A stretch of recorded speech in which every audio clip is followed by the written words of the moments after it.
Santa María de Ferreira, ayuda nuestra fe, abre nuestro oído a la palabra para que reconozcamos la voz de Dios y su llamada.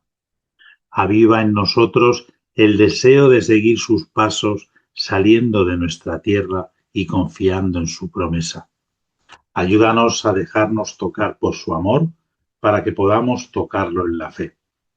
Ayúdanos a fiarnos plenamente de él, a creer en su amor, sobre todo en los momentos de tribulación y de cruz,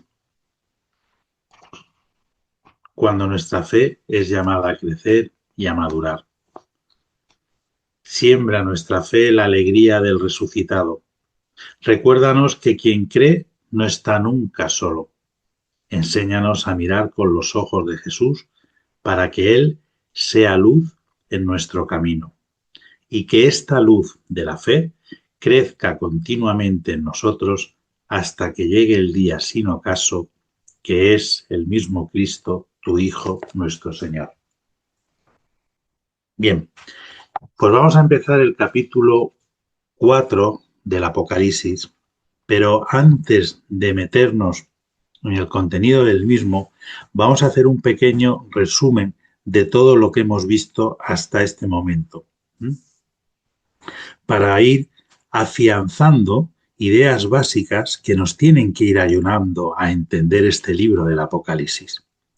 En esta primera parte hemos visto que es un libro de consolación, de esperanza, y que en el fondo lo que nos transmite el Apocalipsis es que al final Dios vence, al final el bien es más fuerte, al final todo se sabrá, todo será premiado y también castigado.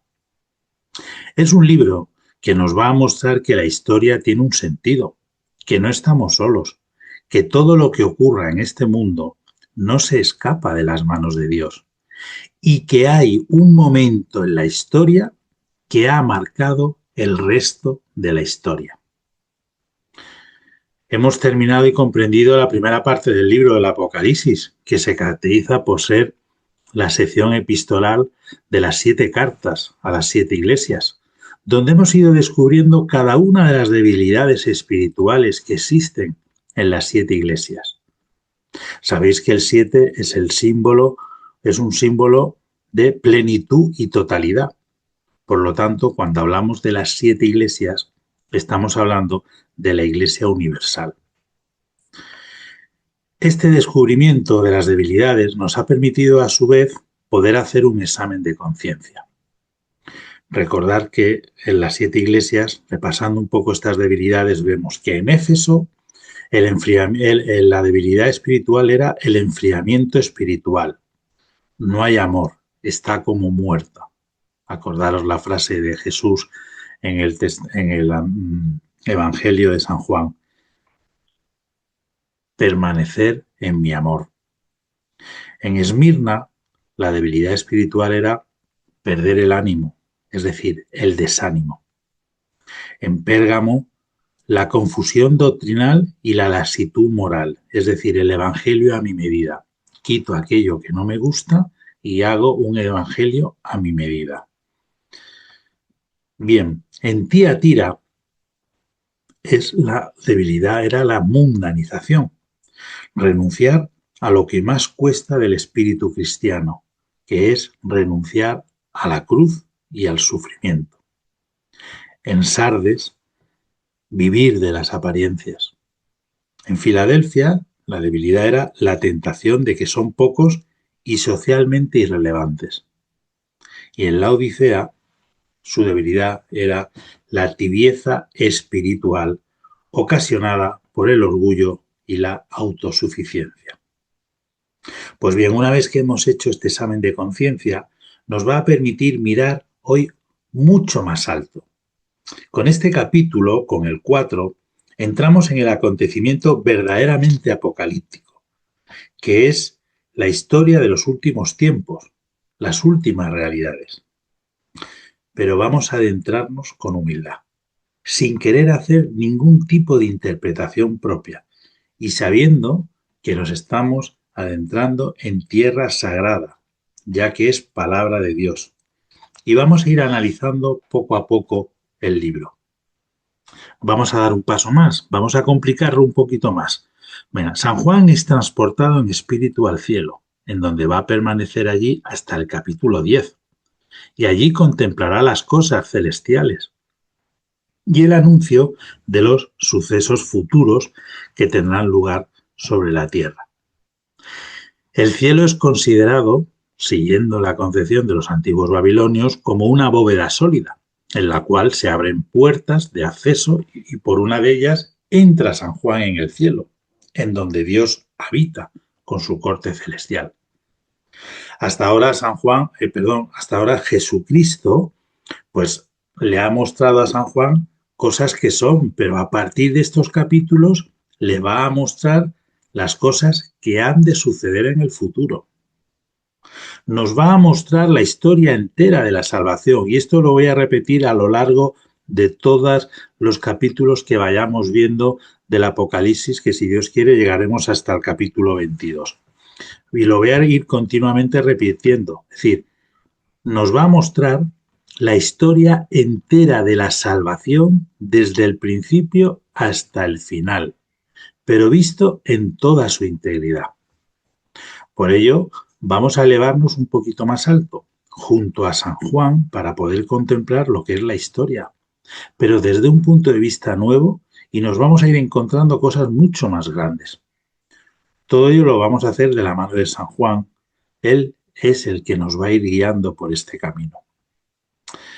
Hablo de complicarse un poco más, ¿no? Porque ahora sí que verdaderamente vamos a entrar en el auténtico género apocalíptico, donde se va a utilizar todo ese lenguaje simbólico.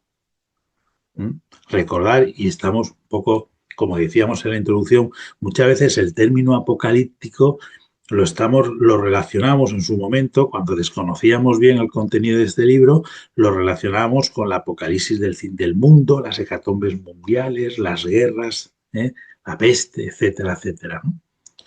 Pero ni mucho menos este libro es esto.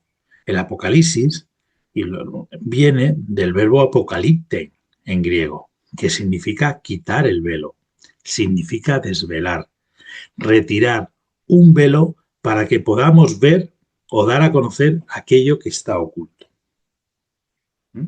Esto es el libro que vamos a ver, este libro de alabanza y de esperanza. Como dijimos en la introducción del libro, en el lenguaje apocalíptico es al mismo tiempo enérgicamente evocativo y es un lenguaje incluso provocativo, que intenta hablar más al corazón que a la mente. Tenemos que buscar los distintos colores en esa lectura y para hacer esto no hay que adecuar el texto a nuestra propia mentalidad, sino más bien hay que transformar nuestra mentalidad para que sea el texto el que efectivamente nos hable. Hay un tema importante y es que cuando el vidente tiene una visión, traduce en símbolos las ideas que Dios le sugiere. Y esto acumula cosas, colores, números simbólicos, sin preocuparse de la incoherencia de los efectos obtenidos. Y esto es una característica básica del género apocalíptico. Luego, la particularidad que hay en este libro es que aunque a nosotros este libro hoy nos cueste mucho entenderlo, las personas que escuchaban este libro, los primeros cristianos, lo comprendían. Y lo comprendían porque había sido escrito para ser proclamado litúrgicamente. Por lo tanto, la liturgia, la asamblea litúrgica, comprendía lo que se le estaba leyendo. Luego, más que tratar de entender a San Juan, vamos a dejar llevarnos por él. La entera historia humana, vista desde el punto de vista de Dios, es una liturgia, más aún, es una Eucaristía.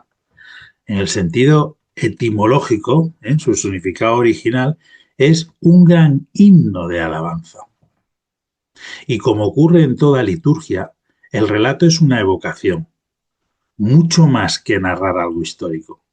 Es decir, San Juan no pretende contarnos cómo va a ser el final de los días, sino su objetivo es despertar en nosotros la alabanza y la esperanza. Y precisamente esta visión desde el punto de vista celeste es lo que hace plantearnos uno de los mayores problemas que tiene el lector, que es el concepto tiempo.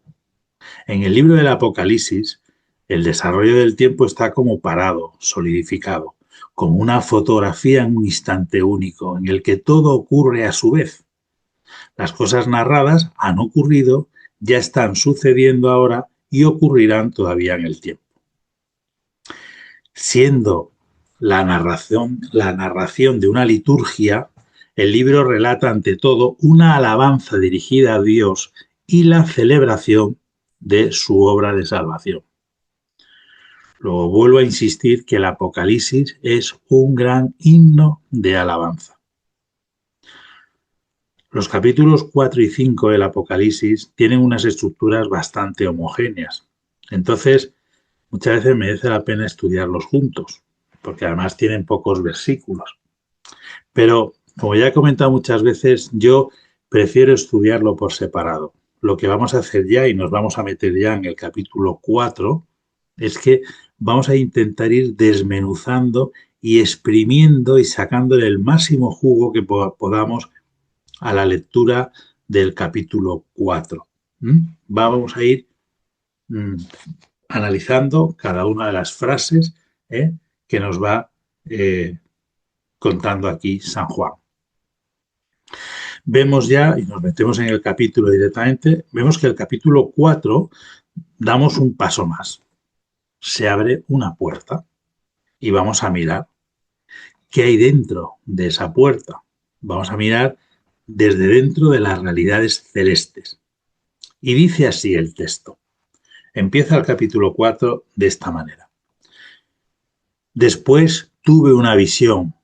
Vi una puerta abierta en el cielo y aquella voz que me había hablado antes, parecida al sonido de una trompeta, me decía: sube acá, que te voy a enseñar lo que ha de suceder después.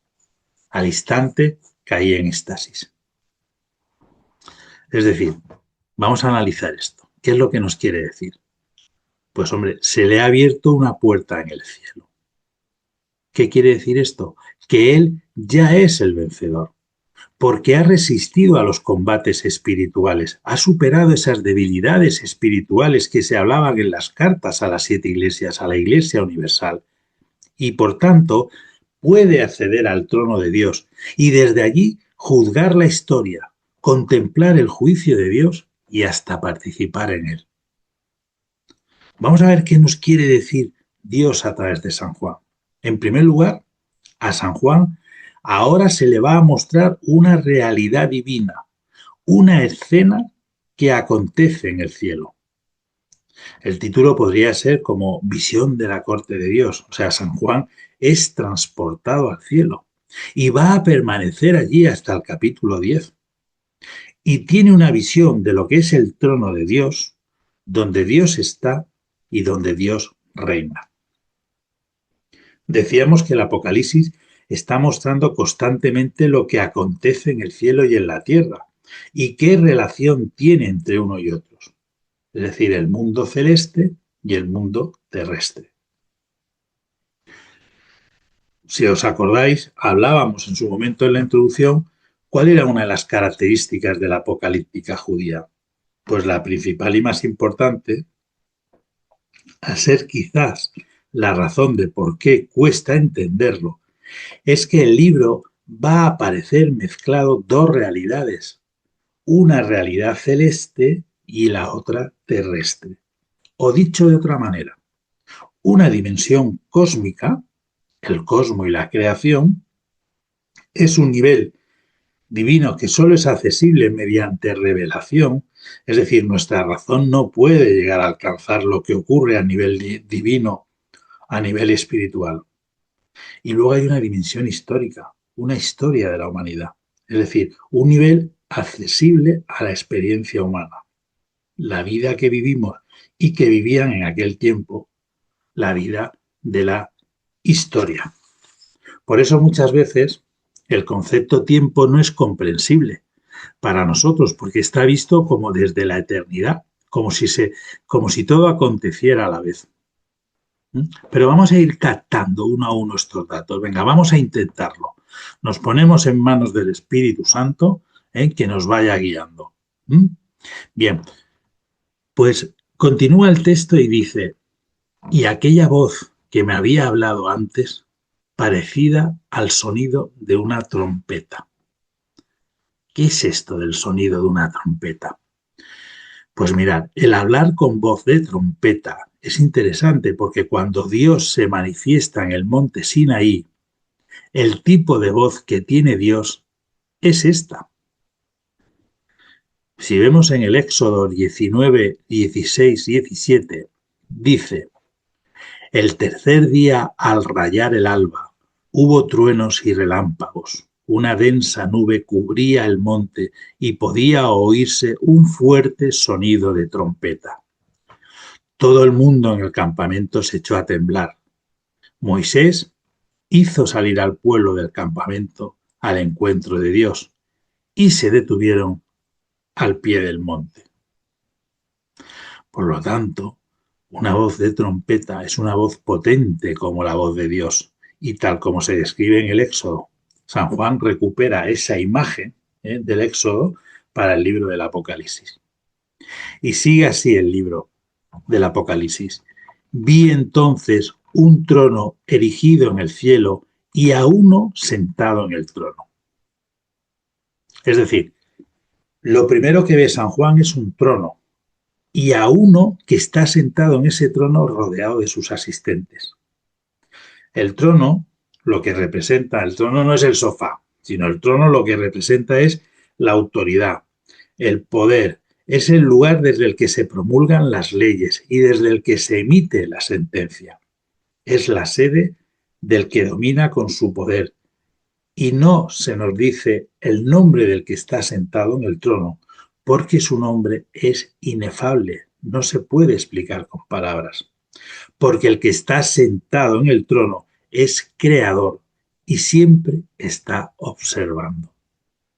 Estamos hablando de la época del Imperio Romano, el emperador Domiciano, año 96 después de Cristo.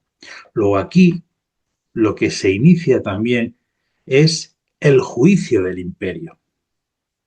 Por eso comienza señalando que el verdadero poder pertenece a Dios y solo a Él.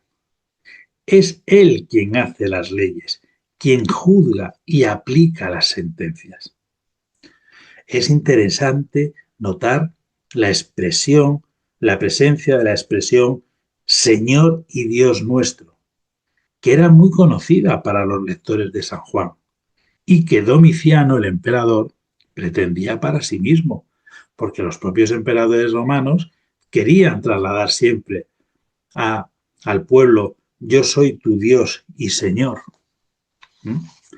Entonces es muy interesante esto porque evidentemente aquí la intención es poner a los dos cultos en abierta contraposición. Si aquel que se sienta en el trono es Señor y Dios, el otro no puede ser más que un impostor. O sea, la descripción que nos ofrece San Juan en la corte de Dios está inspirada en las visiones de los profetas Isaías, Ezequiel y Daniel. Y también tiene puntos de contacto con las descripciones de la apocalíptica judía. Recordar que la gran mayoría de la apocalíptica judía está escrita en libros apócrifos. Pero vamos a ver qué dicen los profetas Isaías, Ezequiel y Daniel. Isaías 6.1 dice, el año de la muerte del rey Ocías, vi al Señor sentado sobre un trono alto y excelso. La orla de su manto llenaba el templo. Ezequiel 1.26 dice, por encima de la bóveda, recordar, tema babilonio, que estaba sobre sus cabezas, había como una piedra de zafiro en forma de trono, y sobre esta forma de trono, por encima en lo más alto, una figura de apariencia humana. Esto es importante, luego volveremos a ello. Y Daniel 7:9 dice: miré y vi que colocaban unos tronos. Un anciano se sentó. Su vestido era blanco como la nieve, su cabellera como lana limpísima, su trono llamas de fuego, sus ruedas llamaradas. A mí estas descripciones y estas visiones proféticas me impresionan muchísimo, porque recordar que todo esto está escrito como 600 años antes de que se escribiera el libro del Apocalipsis. Y en aquella época estaréis todos de acuerdo que aquí el sistema de comunicación no era tan online y tan inmediato como hoy en día. Me extraña muchísimo que incluso entre ellos se comunicaran o se conocieran, no lo sé. Pero está escrito 600 años antes. Bien, todos los fragmentos apocalípticos que tenemos dentro de los libros proféticos muestran que cuando tiene una visión del cielo, lo primero que ve es el trono. Y es muy curioso porque dice, uno sentado en el trono. Sabemos que San Juan evita describir a Dios. Así como el Hijo del Hombre al inicio era descrito con precisión, ahora aquí todo queda como indefinido. Se dice genéricamente uno, esto es, no tiene nombre, o mejor, tiene un nombre inefable que no está descrito, ya que nadie puede ver el rostro de Dios y permanecer vivo. No se le refiere ninguna palabra ni ninguna acción, pero todo gira a su alrededor. Es el centro de todo. Mientras que en el Antiguo Testamento, por ejemplo, en el libro de Ezequiel, cuando se describe el trono de Dios, dice que había alguien sentado y se describe un poco el aspecto de esa persona. Recordad que ponía en lo más alto una figura de apariencia humana. Bueno, ¿por qué San Juan evita describir el trono? Pues porque se está refiriendo fundamentalmente a Dios Padre. Quien le habla es Dios Hijo, pero se refiere a Dios Padre. San Juan verá cómo el Señor Dios Omnipotente confiere al Cordero el poder de su reino. Y lo que intenta es no banalizar a Dios, comparándolo con una realidad creada, con un hombre. Por eso no lo describe, para no caer en un antropomorfismo. Luego, siempre habla del que está sentado en el trono, pero nunca describe al que se sienta en el trono, para que no lo representen antropomórficamente como demasiado humano. De alguna forma lo que pretende es proteger la imagen de Dios de nuestra imaginación, porque Dios es mucho más de lo que uno se puede imaginar.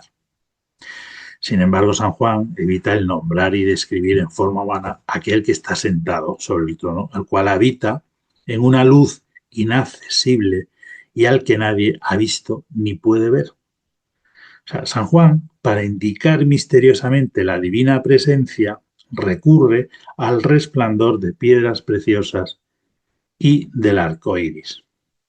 Dice así, literalmente, en el capítulo 4, el que estaba sentado tenía el aspecto de jaspe y la cornalina. Aspecto de jaspe y cornalina. Es decir, lo describe al que está sentado como emitiendo una potente luz como un color brillante, con colores nítidos, con colores fuertes, parecido a piedras preciosas, pero de alguna manera deja que la luz preserve y esconda el misterio de Dios, que es mucho más de lo que uno puede imaginar. Tiene un aspecto semejante al diamante y de la cornalina, por lo tanto, una claridad de la luz que es la del diamante y el rojo sobre la cornalina, blanco y rojo. Ya sabéis que el diamante es una forma cristalina del carbono y entre todas las piedras preciosas es la que mejor refleja la luz. En definitiva, es Dios en su trascendencia y en su misterio, pero que no es un misterio de oscuridad, sino de excesiva luz. Por eso es mostrado en el centro de una luz deslumbrante. Y dice, sigue diciendo el Apocalipsis, y su trono estaba nimbado por un arco iris que parecía una esmeralda. Arco iris que parecía una esmeralda. O sea, como veis, siempre son piedras preciosas, potentes explosiones de luz y de color. O sea, todo lo que estamos describiendo lo hemos visto también en el Antiguo Testamento y en ese libro se habla de luz, de rayos, de luz, etcétera. Siempre mostraban la presencia de la gloria de Dios. Y esto es lo que se llama las teofanías. Una teofanía es una aparición de Dios, una manifestación intensa de la presencia de Dios que se acompaña de una extraordinaria demostración visual. El sonido de la trompeta es la manifestación del anuncio de una teofanía. Luego, esta era la teofanía de Dios cuando en el Éxodo, ¿no? Cuando decíamos en el Éxodo 19, al tercer día, al rayar el alba, hubo tronos y relámpagos, una densa nube cubría el monte y podía oírse fuerte sonido de trompeta. Todo el pueblo en el campamento se echó a temblar. Esta es la teofanía. ¿Y qué pasa con el arco iris? ¿Qué es el arco iris? Pues el arco iris que está a su alrededor es el signo que se le concedió a Noé, como es el símbolo del pacto entre Dios y todos los seres vivientes. La voluntad de Dios de que sus criaturas vivan. Esto aparece en el Génesis 9, 12, 17. Vamos a leer el Génesis. Dice así el Génesis. Dijo Dios: esta es la señal de la alianza que establezco para futuras generaciones entre yo y vosotros, y todo ser vivo que os acompaña. Pongo mi arco en las nubes que servirá de señal de la alianza entre yo y la tierra. Cuando yo anuble con nubes la tierra, entonces se verá el arco en las nubes, y me acordaré de la alianza que media entre yo y vosotros y todo ser vivo.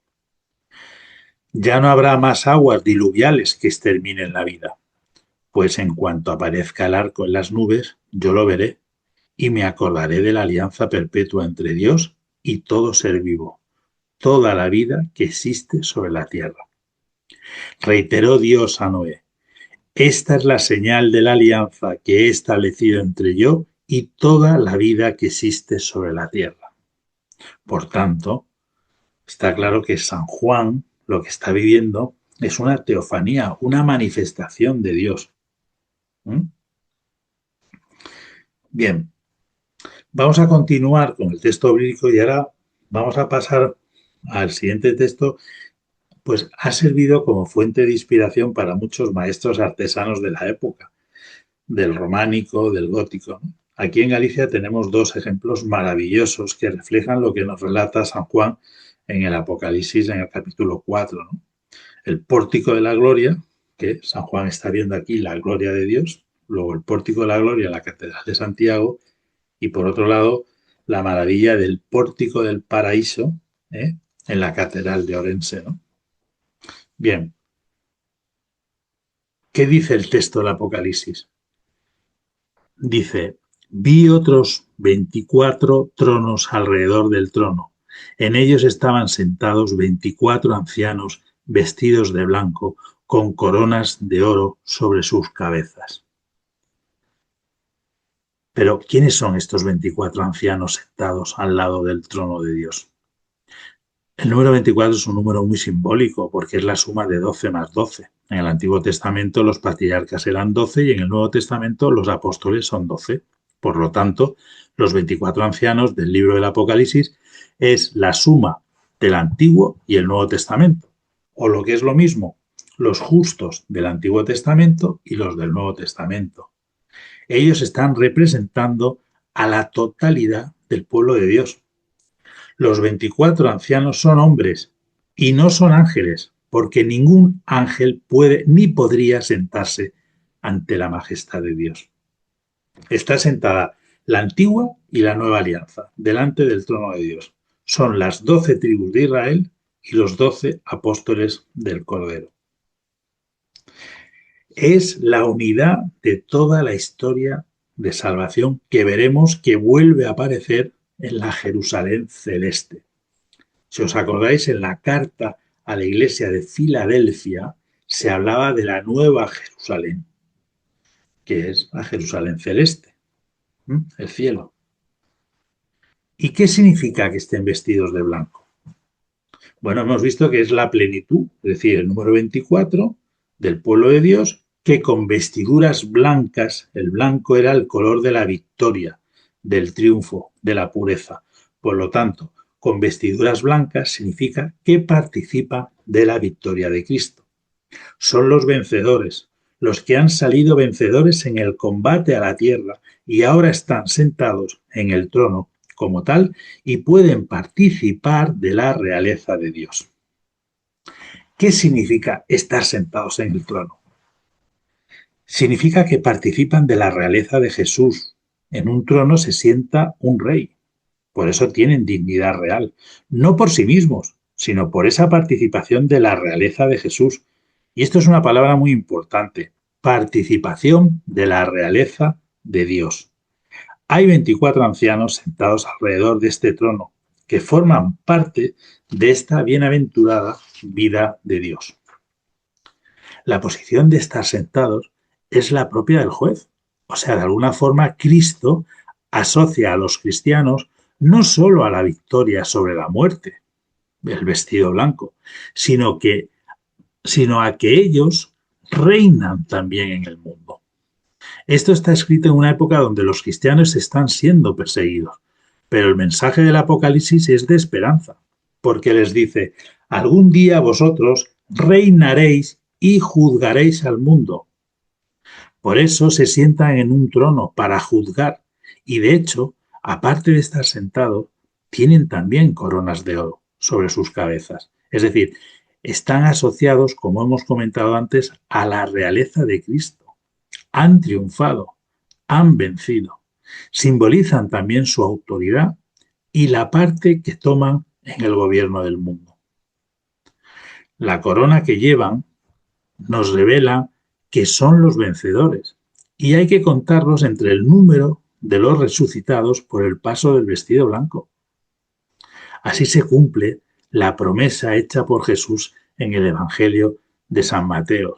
En San Mateo 19:28 dice, en verdad os digo, vosotros que me habéis seguido, cuando el Hijo del Hombre se siente en el trono de su gloria, en la regeneración del mundo, os sentaréis también sobre 12 tronos para juzgar a las 12 tribus de Israel. Esto es Mateo 19:28. Y continúa el libro del Apocalipsis diciendo, del trono salen relámpagos y truenos, y se oye un gran estruendo. Delante del trono arden 7 antorchas de fuego, que son los 7 espíritus de Dios. Vamos a ver qué significa esto.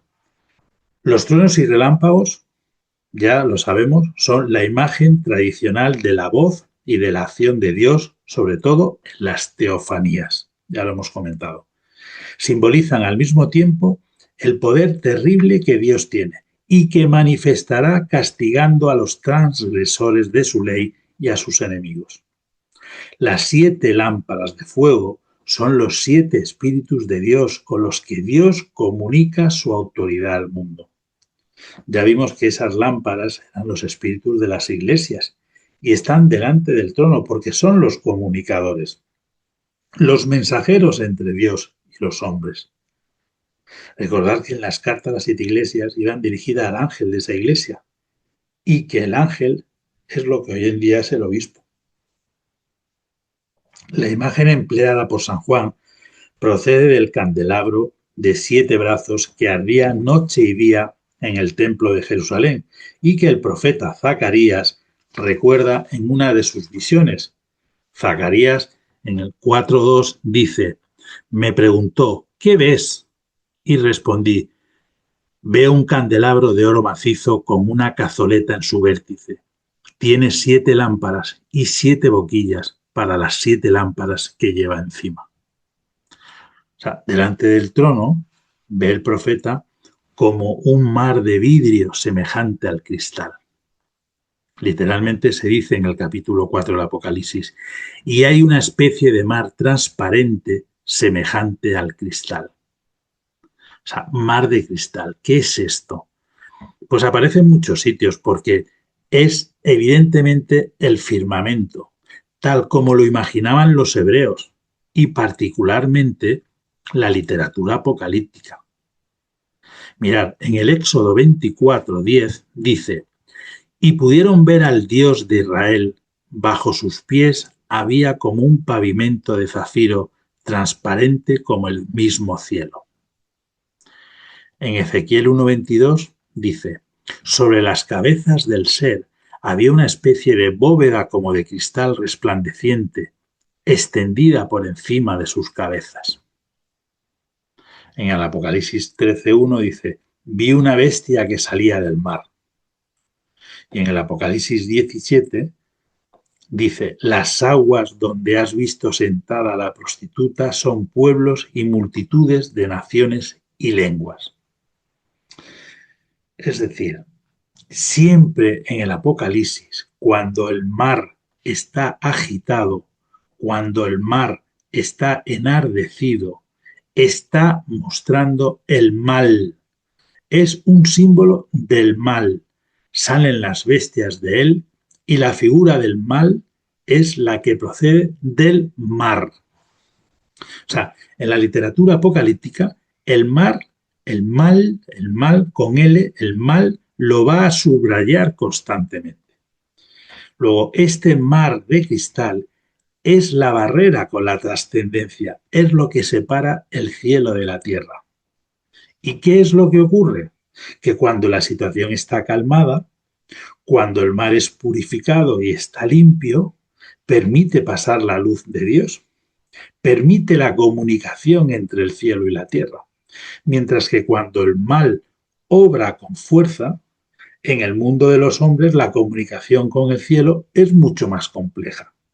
Y curiosamente, en el templo de Jerusalén, el lugar donde se purificaban los sacerdotes se llamaba mar de cristal, era como una piscina, porque era necesaria la purificación para poder tener comunicación con Dios. Según las ideas cosmológicas de los antiguos sobre el firmamento sólido, estaban las aguas superiores o el océano celeste del Testamento de Leví, que no lo vamos a comentar, pero bueno. De hecho, en el Génesis 1:7 dice: e hizo Dios el firmamento, separó las aguas de por debajo del firmamento de las aguas de por encima del firmamento. Esto es en el Génesis. Y en el Salmo 104 se dice: levanta sobre las aguas tus moradas. O sea, se trata de las aguas superiores, situadas encima del cielo. La morada divina está por encima de todo. Pues bien, este mar sobre el firmamento forma como el alfombrado del templo celeste sobre el cual reposa el trono de Dios. Y este asombroso alfombrado del cielo era como de vidrio, material muy estimado en la antigüedad. También el profeta Ezequiel concibe el piso del cielo como si fuera de cristal y sobre él está colocado el trono de Dios. Recordad que Ezequiel dice: por encima de la bóveda que estaba sobre sus cabezas había como una piedra de zafiro en forma de trono, y sobre esta forma de trono, por encima, en lo más alto, una figura de apariencia humana. Ezequiel. Y vamos a un aspecto muy interesante en el texto del Apocalipsis. Dice así el texto del Apocalipsis: en medio del trono y en torno al trono se ven 4 vivientes llenos de ojos por delante y por detrás. El primer viviente se parece a un león, el segundo viviente a un novillo, el tercer viviente tiene un rostro como de persona y el cuarto viviente es como un águila en vuelo. Cada uno de los 4 vivientes tiene 6 alas. Están llenos de ojos todos alrededor y por dentro, y repiten sin descanso día y noche: santo, santo, santo, Señor Dios Todopoderoso, aquel que era, que es y que va a venir. Bien, ¿quiénes son estos 4 seres vivientes? Que verdaderamente dan miedo porque la descripción es terrible, ¿no? Bueno, pues como va siendo habitual, volvemos a hacer referencia al Antiguo Testamento. Y estos seres ya aparecen en el libro del profeta Ezequiel, cuando tiene una visión de Dios y Dios aparece en su trono con estos 4 seres vivientes. Y dice así el profeta Ezequiel 1, 5, 12. Dice así: en el centro se veía la figura de 4 seres, cuyo aspecto era parecido al de una figura humana. Cada uno tenía 4 caras y 4 alas. Sus piernas eran rectas y la planta de sus pies se parecía a una pezuña de buey. Relucían como el fulgor del bronce bruñido. Bajo sus alas había unas manos humanas por los 4 costados. Los 4 tenían sus propias caras y alas. Sus alas se tocaban unas a otras. Al andar no se volvían. Cada uno marchaba de frente. Sus caras tenían la forma de un rostro humano y los 4 tenían cara de león a la derecha, los 4 tenían cara de toro a la izquierda y los 4 tenían cara de águila. Sus alas estaban desplegadas hacia lo alto. 2 alas se tocaban entre sí y otras 2 le cubrían el cuerpo. Cada uno se marchaba de frente. Iban donde el espíritu les hacía ir y no se volvían en su marcha. Vemos que el número 4 es simbólico porque significa la creación, los 4 puntos cardinales. Lo mismo que el 24 es la suma de 12 más 12, es decir, la plenitud del Antiguo Testamento y la plenitud del Nuevo Testamento. Es decir, que toda la creación alaba a Dios. Además, estos seres vivientes representan a las 4 partes más nobles del reino animal. ¿Qué es el león? Aquel que reina entre los animales salvajes, el más fuerte. ¿Qué es el águila? Aquel que reina entre las aves, es decir, la más noble o la más potente. ¿Qué es el novillo o el toro? Entre los animales domésticos, el más potente es el toro en la ganadería. ¿Y qué es el hombre? El rey de la creación. Por tanto, el número 4, más el hecho de esos animales concretos, significa que no solo los 24 en el cielo, sino que toda la creación está alabando a Dios. Si tenemos en cuenta cómo era el pensamiento judío en el siglo I, ellos se dan de la opinión de que en el cielo habría muchos tipos de ángeles. Los arcángeles, los querubines, los serafines, los ofanines. Una primera interpretación es que los 4 vivientes estaban llenos de ojo por delante y por detrás. Ezequiel, en cambio, pone los ojos sobre las ruedas del carro de Dios. Los ojos son para ver. Luego estos vivientes deben de tener algún oficio en el gobierno del mundo. Ellos tienen muchos ojos porque están abiertos plenamente a la gloria de Dios. Están contemplando la gloria de Dios y están llenos de su conocimiento. Los ojos y el símbolo de los ojos es el del conocimiento. Por otra parte, el número 4 responde a las 4 partes del mundo, como sucede frecuentemente en el Apocalipsis. Además, todo el contexto nos inclina a creer que los 4 vivientes son seres de los cuales Dios se sirve para el gobierno de la creación y que le dan gloria en nombre de ella. Según el libro apócrifo de las parábolas de Enoc, está encomendado a 3 clases de ángeles el guardar el trono de la gloria del Señor sin dormir jamás, que son a los serafines, a los querubines y a los ofanín. El serafín, querubín y ofanín. Bueno, pues los ofanín tenían innumerables ojos para indicar que eran los ministros de Dios en el gobierno del mundo y que debían atender a todo lo que sucedía en las diversas partes del orbe. Al mismo tiempo, los serafín, los querubín y los ofanín eran los encargados de cantar el trisagio. El santo, santo, santo es el Señor de los espíritus. Él llena la tierra con espíritus. Los vivientes de San Juan reúnen las características de estas 3 clases de ángeles. Tienen las 6 alas de los serafín, los numerosos ojos de los ofanín y están debajo del trono de Dios como los querubín de Ezequiel. Bueno, La verdad es que estos ángeles, estos espíritus angélicos más elevados, que aparentemente son como unos seres con una descripción terrible, ¿no? Pero que a nosotros siempre nos lo han representado de una manera muy sentimental, como unos angelotes, ¿no? Si recordáis los ángeles de los cuadros de Murillo con esos mofletes y tal, ¿no? Pero bueno, la realidad es otra, ¿no? Bien, los ofamines, según la mentalidad judía, están llenos de ojo, y el ojo es el signo de la omnisciencia, de conocerlo todo. Que están llenos de ojos significa que estos seres participan del conocimiento pleno de Dios, que Dios tiene, de la omnisciencia divina. A la vez, el tener 6 alas es propio de los serafines en el Antiguo Testamento, y los querubines son los que sostienen el trono de Dios. Estos seres vivientes están sosteniendo el trono de Dios. Por lo tanto, el mundo de la creación, lo visible y el mundo invisible, toda la creación alaba a Dios.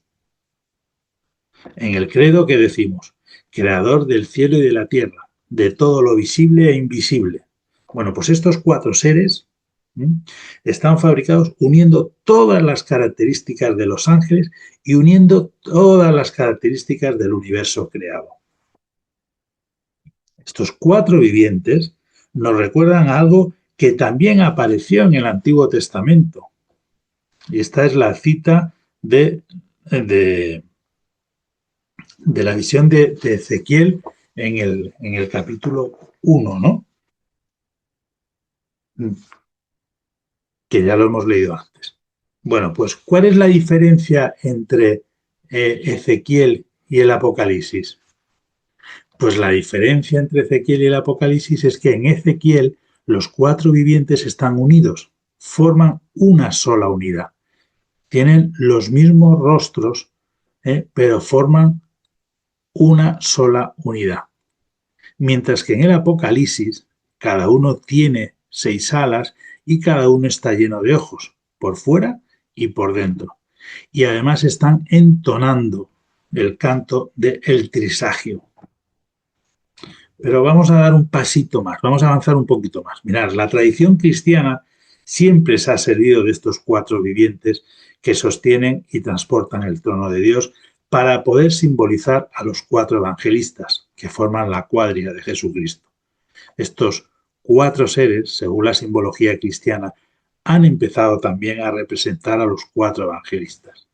San Ireneo de León, en el siglo II después de Cristo, decía que el Evangelio está sostenido por un espíritu único, pero tetramorfo, por estar dedicado a alcanzar las 4 partes de la tierra. Él defendía, ¿por qué eran 4 evangelios? No porque la Iglesia hubiera elegido 4 evangelios, entre otros escritos que se escribieron, sino porque desde un principio era así. El Evangelio sostenía toda la creación desde un principio. Y San Ireneo seguía diciendo, estos vivientes serían los 4 ángeles que están al frente del gobierno del mundo material. Su número corresponde al número simbólico del cosmos, pues existen 4 regiones del mundo en que estamos. El 4. Como lo expresa entonces San Ireneo. Sus ojos simbolizan la ciencia universal y la providencia divina, y dan glorias a Dios sin cesar por su obra creadora.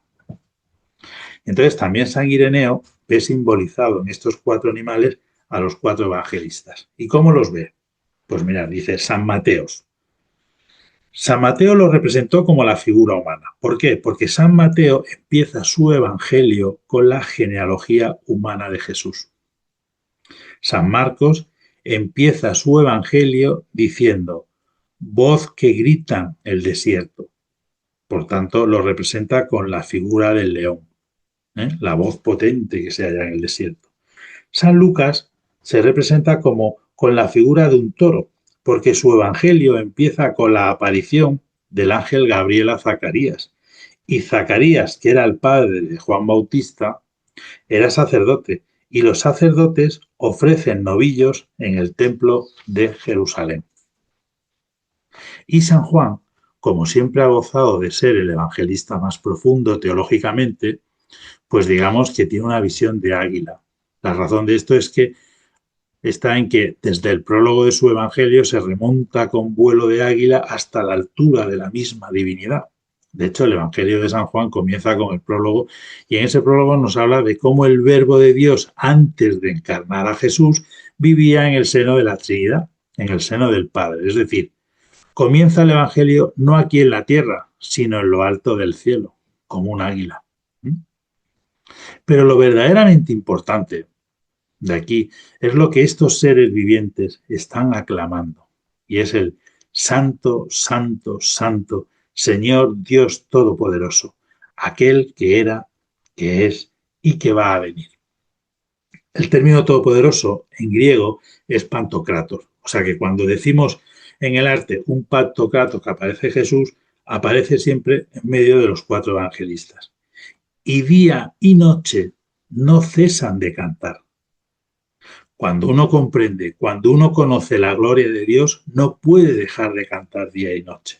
De hecho, ellos muestran que si Dios puede ser desatendido en la tierra, en el cielo se le rinde honor día y noche. En el cielo se rinde honor a la verdad. Es el reconocimiento de la verdad de la creación, la adoración al creador del universo.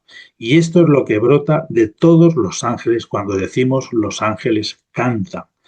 Los ángeles cantan porque ven constantemente a Dios y la grandeza de Dios es de tal magnitud que las criaturas solo pueden alabar, continuamente alabar.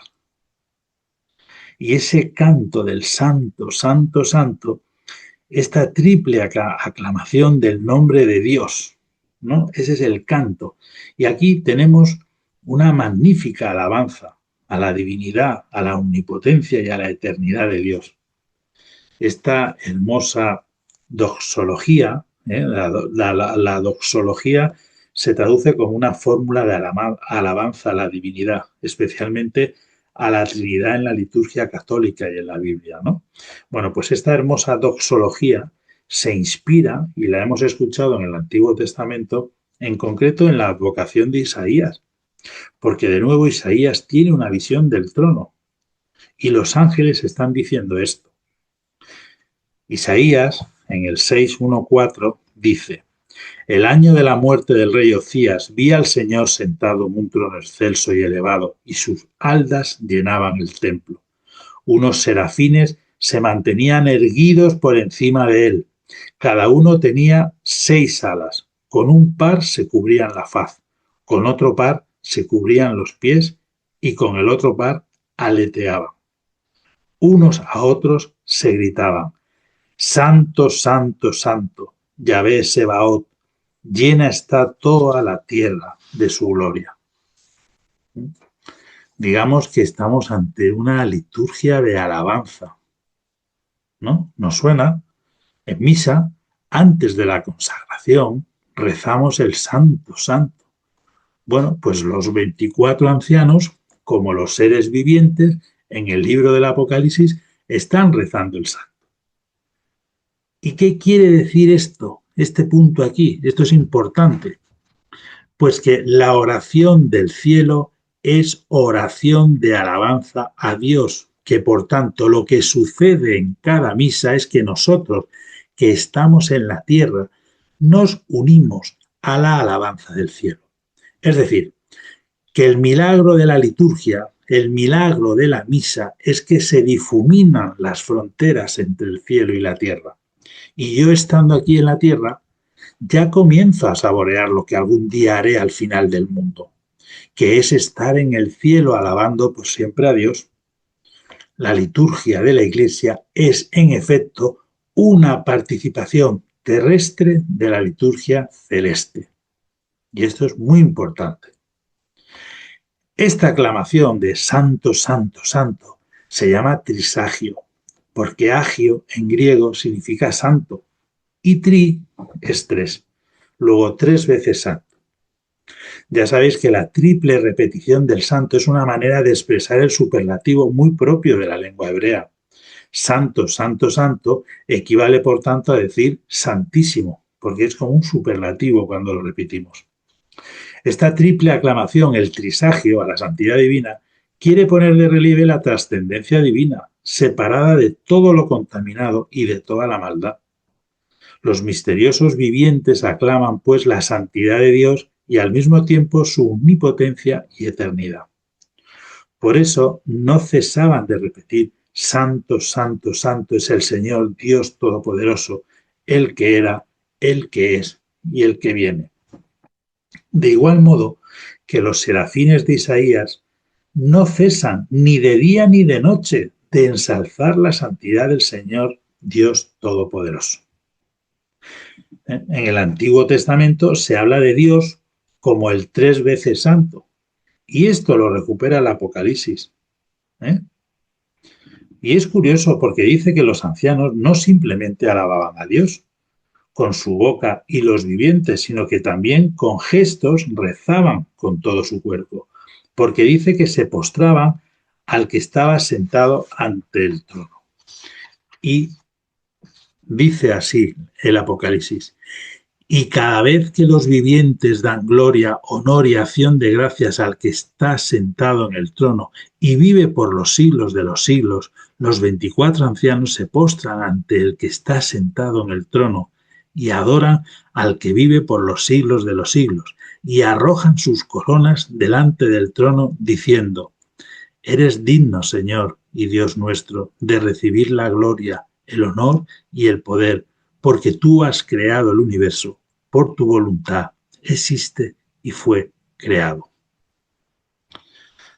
Vemos que siempre que los 4 vivientes daban gloria, honor y acción de gracia al que vive por los siglos de los siglos, los 24 ancianos se asociaban a esta liturgia celestial postrándose de rodillas e inclinándose hasta tocar la tierra, según la costumbre oriental. Esto es el memorial de la creación. Los ancianos están participando de la vida de Dios, pero siguen siendo criaturas de Dios. Criaturas que, aunque participan de su realeza, reconocen al Creador como único Señor. Entonces, cada vez que escuchan a los ángeles adorar y alabar con esa fuerza al Señor, caen de su trono en reconocimiento. Y en reconocimiento a esta grandeza, y proclaman que solo Él es digno. Postrarse significa que se tiraban completamente por tierra. Fijaos que hoy en día para rezar nosotros nos ponemos de rodillas, solemos ponernos de rodillas, pero la actitud de la adoración judía no era ponerse de rodillas, sino postrarse por tierra. ¿Y qué es postrarse por tierra? Es tumbarse en el suelo, porque en el Oriente Medio antiguo, sobre todo en la liturgia imperial real de los persas, cuando uno se presentaba ante el rey, pues te postrabas por tierra, no te ponías de rodillas, de manera que la forma de adorar era tirarse por tierra y no ponerse de rodillas. De ahí que los 24 ancianos y los vivientes se postraban por tierra para alabar a Dios, tomando luego sus coronas, que simbolizan el poder de gobernar el mundo, las arrojaban delante del trono de Dios, porque es el reconocimiento también de lo que tienen el reconocimiento de lo que tienen, lo han recibido del único Dios, del único Rey. Todo es tuyo, Señor. Este es el signo. El de poner sus coronas es un signo de sumisión y vasallaje, que estaba de uso en la antigüedad. A estos signos de respeto y adoración añaden los ancianos su propio himno litúrgico, y entonces comienzan a alabar en el capítulo 4 a Dios como creador, diciéndole: eres digno, Señor, dice así, literalmente, eres digno, Señor y Dios nuestro, de recibir la gloria, el honor y el poder, porque tú has creado el universo, por tu voluntad existe y fue creado. Es decir, que en el culto imperial también se deseaba al emperador. Se le deseaba al emperador la gloria, el honor y el poder. Y en la Eucaristía nosotros aclamamos: tuyo es el reino, tuyo el poder y la gloria por siempre, Señor. Pero sin embargo, San Juan probablemente se inspira en la piedad y en la literatura judía, que solían emplear estos términos principalmente en las oraciones litúrgicas de las sinagogas. Dios es digno de que le alabemos porque posee todas las perfecciones posibles y su bondad se extiende al universo entero. Ha creado todas las cosas y por su voluntad existen. De ahí que sea justo que le den gloria, a honor y reconozcan su dominio soberano sobre toda la creación. En resumen, los ángeles del cielo, en quienes deben de estar representadas la creación entera, aclaman al Dios creador y conservador de todas las cosas. O sea, en el capítulo 4 se alaba a Dios como creador y en el capítulo 5 damos un paso más y toda la gente que está en el cielo alaba a Dios no ya como creador, sino también como redentor. O sea que te alabo, Señor, no simplemente porque me has creado y has creado el universo, sino porque me has salvado y me has redimido con tu sangre. O sea, es importante observar que San Juan, en el inicio de la liturgia celeste, pone un himno al Creador. Esto nos indica, en primer lugar, que toda la obra de Dios es un desarrollo coherente desde la creación hasta la redención. Nos señala que hay un vínculo íntimo entre la fe en la creación que caracteriza a Israel y la fe en la redención que caracteriza a la Iglesia. Nos expresa sobre todo que el juicio del imperio comienza desde la misma proclamación del Creador. San Ireneo de Lyon comentaba: es hermoso también el gesto de alabanza de los 24 ancianos que dejan sus coronas a los pies de aquel que se sienta en el trono. Él los ha coronado, haciéndoles participar de su gloria, y ellos a su vez le devuelven a él su gloria, al único que es digno de ella, porque es el fundamento de todo el ser y de toda gloria. Y decía San Ireneo: la liturgia celeste, por tanto, empieza con este movimiento circular, este glorificarse recíproco de Dios y del hombre, porque, y decía él, la gloria de Dios es el hombre viviente y la vida del hombre es la visión de Dios. Por lo que el Señor, y decía San Ireneo, considera la coronación del amigo como premio de su combate. Esto decía San Ireneo. Pues bien, finalizamos aquí, pero recordando tres cosas. Primero, tenemos que recordar que el objetivo y el fin de la creación es la alianza con Dios. Que Dios crea todo para encontrarse con el hombre en una relación de intimidad. Por eso, la gloria de Dios es el hombre viviente. Es el hombre que ha alcanzado la plenitud de su conocimiento y que vive en continua alabanza y relación de amor hacia Dios. Y por último, la vida del hombre, llevada a su plenitud, es ver a Dios y gozar constantemente de su presencia. Bueno, pues hasta aquí finalizamos ya el capítulo 4 del Apocalipsis.